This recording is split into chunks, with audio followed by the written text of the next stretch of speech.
క్రీస్తు కొరకు హతసాక్షిగా మార్చబడిన ప్రవీణ్ కుమార్ పగడాల గారి యొక్క హత్య వెనుక బ్లెస్సీ వెస్లీ గారి యొక్క హస్తం ఉన్నదని, ఆమె ఆయన్ని పట్టించడానికి 10 లక్షలు తీసుకున్నదని రాజు బోడా అనే వ్యక్తి తీవ్రమైన వ్యాఖ్యలు చేస్తా ఉన్నారు.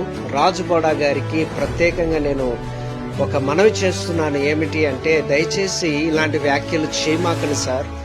క్రైస్తవుల కొరకు, న్యాయం కొరకు మీరు ఎంతో పోరాటం చేస్తున్నారు, చాలా సంతోషము. కానీ దంపతులుగా ఉండి దేవుని సేవ చేస్తున్న జాన్ వెస్లీ అన్న కానీ, ఆ సిస్టర్ గారు కానీ ఇలాంటి పనులు ఎప్పుడు కూడా చేయరు. కాబట్టి ఇలాంటి వ్యాఖ్యలు మీరు చేయొద్దు. దయచేసి వారికి క్షమాపణ చెప్పాల్సిందిగా నేను కోరుకుంటూ ఉన్నాను.